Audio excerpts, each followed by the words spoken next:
നമസ്കാരം. ഓം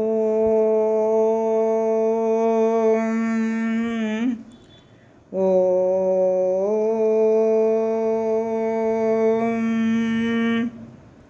ഓം.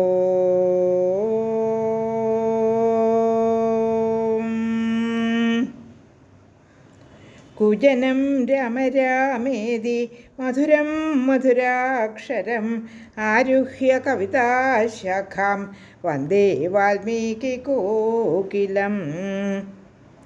രാമായ രാമഭദ്രായ രാമചന്ദ്രായ വേധസേ രഘുനാഥായ നാഥായ സീതായ പതയേ നമഃ. മനോജവം മാരുതതുല്യവേഗം ജിതേന്ദ്രിയം ബുദ്ധിമതാം വരിഷ്ടം വാദാത്മജം വാനരയൂഥമുഖ്യം ശ്രീരാമദൂതം ശരണം പ്രപദ്യേ. സീതാദേവി ശ്രീരാമനെ ഉപദേശിക്കുകയായിരുന്നല്ലോ. ഉപദേശ രൂപേണ അവർ സംഭാഷണം ചെയ്യുകയായിരുന്നു. അങ്ങ് ധർമ്മത്തിൽ നിന്ന് ഒരിക്കലും വ്യതിചലിക്കരുത് എന്ന സീത ശ്രീരാമനോട് അപേക്ഷിക്കുന്നു. അപ്പോൾ ശ്രീരാമൻ മറുപടി പറയുകയാണ്, രാക്ഷസന്മാരെല്ലാം ഇവിടെ തപസ് ചെയ്യുന്ന മുനിമാരെ വല്ലാതെ ഉപദ്രവിക്കുന്നുണ്ട്. ആ മാംസം ഭക്ഷിക്കുന്നവരായ അവർ ചിലരെയൊക്കെ കൊന്ന് ഭക്ഷിക്കുന്നുമുണ്ട്. ഞങ്ങളെ അവർ വല്ലാതെ ഉപദ്രവിക്കുന്നു, ഞങ്ങളെ രക്ഷിച്ചാലുമെന്ന് അവർ എന്നോട് അപേക്ഷിക്കുന്നു. അവരെ ഞങ്ങൾക്ക് തപശക്തി കൊണ്ട് വേണമെങ്കിൽ നശിപ്പിക്കാമെങ്കിലും അങ്ങനെ നശിപ്പിച്ചാൽ ഞങ്ങളുടെ ആ തപശക്തിക്ക് കുറവുണ്ടാകുന്നു, അതിന് വിഘ്നം നേരിടുന്നു. അതുകൊണ്ട് അങ്ങനെ ഞങ്ങൾക്ക് ചെയ്യാൻ സാധിക്കുകയില്ല. അതുകൊണ്ട് അവിടുന്ന് ഞങ്ങളെ രക്ഷിക്കണമെന്ന് മുനിമാർ എന്നോട് അപേക്ഷിച്ചുകൊണ്ടിരിക്കുകയാണ്. പിന്നെയും ശ്രീരാമൻ തുടർന്ന് എന്താണ് പറയുന്നതെന്ന് നമുക്ക് അടുത്ത ശ്ലോകങ്ങളിൽ നോക്കാം. ശ്ലോകം 15-16. തേന ശാപം ന മുഞ്ചാമോ ഭക്ഷ്യമാണാക്ഷരാക്ഷസൈകൈ തർദ്യമാനാൻ രക്ഷോഭിർദണ്ഡകാരണ്യവാസിഭിഃ രക്ഷ നസ്ത്വം സഹഭ്രാത ത്വന്നാഥാഹി വയം വനേ മയാ ചൈതദ്വജശ്രുത്വാ കാർസ്തന്യേന പരിപാലനം. 15-16 ശ്ലോകങ്ങളുടെ അർത്ഥം. അതിനാൽ രാക്ഷസന്മാരാൽ ഭക്ഷിക്കപ്പെടുന്നവരായിട്ടും ഞങ്ങൾ ശാപം നൽകാതിരിക്കുകയാണ്.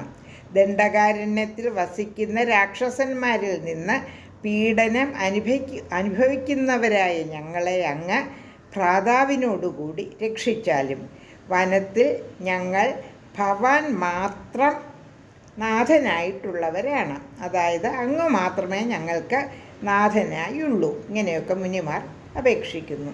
ശ്ലോകം 17-18. ഋഷീണാം ദണ്ഡകാരണ്യേ സംസൃതം ജനകാത്മജേ സംസൃത്യ നച ശക്ഷ്യാമി ജീവമാനപ്രതിസ്രവം മുനീനാമന്യഥാ കർത്തും സത്യമിഷ്ടം ഹി മേ സദാ അപ്യഹം ജീവിതം ജഹ്യാം ത്വാം വാ സീതേ സലക്ഷ്മണാം. 17-18 ശ്ലോകങ്ങളുടെ അർത്ഥം. ഇപ്രകാരം അവർ പറഞ്ഞപ്പോൾ സംരക്ഷണം മുഴുവൻ ഞാൻ പ്രതിജ്ഞ ചെയ്തു. മുനിമാർക്ക് വാക്കു കൊടുത്തതിന് ശേഷം അതിനെതിരായി പ്രവർത്തിക്കാൻ ജീവനുള്ളിടത്തോളം എനിക്ക് കഴിയുകയില്ല. എനിക്ക് എക്കാലത്തും സത്യം മാത്രമാണ് ഇഷ്ടമായത്. ജീവിതത്തെയും അല്ലയോ സീതേ ഭവതിയെയും ലക്ഷ്മണനെയും ത്യജിക്കേണ്ടി വന്നാലും സത്യത്തെ ഞാൻ ത്യജിക്കുകയില്ല. 19-20 ശ്ലോകങ്ങൾ.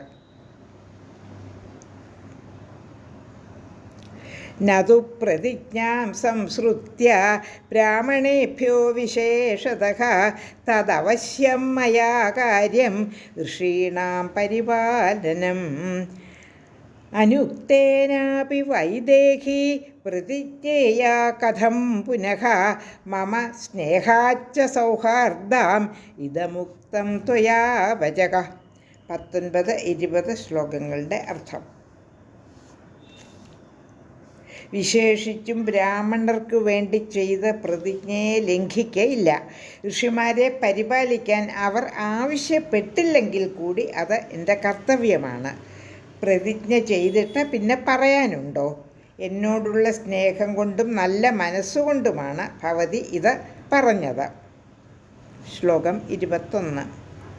പരിതിഷ്ടോസ്മ്യഹം സീതേ ന ഹ്യനിഷ്ടോനുശാസ്യതേ സദൃശം ചാനുരൂപം ച കുലസ്യ തവ ശോഭനേ. 21-ാമത്തെ ശ്ലോകത്തിൻ്റെ അർത്ഥം: ഞാൻ അത്യധികം സന്തുഷ്ടനാണ്. ഇഷ്ടമില്ലാത്തവർ അനുശാസിക്കുകയില്ലല്ലോ. ശോഭനെ, ഭവതിയുടെ കുലമഹിമയ്ക്ക് തികച്ചും ചേർന്നതും വേണ്ടതും തന്നെയാണ് പറഞ്ഞതെല്ലാം. സ്വധർമ്മചാരിണിയായ ഭവതി എനിക്ക് പ്രാണനേക്കാൾ വിലപ്പെട്ടതാണ്. ശ്ലോകം 22. സർഗം 10-ലെ അവസാനത്തെ ശ്ലോകം. ഇത്യേവമുക്ത്വാ വചനം മഹാത്മാ സീതാം പ്രിയാം മൈഥിലരാജപുത്രിം രാമോ ധനുഷ്മാൻ സഹ ലക്ഷ്മണേന ജഗാമ രമ്യാണി തപോവനാനി. മഹാത്മാവായ രാമൻ പ്രിയതമയായ മൈഥിലിയോട് ഇങ്ങനെ പറഞ്ഞിട്ട് വില്ല് കയ്യിലെടുത്തവനായി രമ്യങ്ങളായ തപോവനങ്ങളിലേക്ക് യാത്രയായി. ലോകാ സമസ്ത സുഖിനോ ഭവന്തു.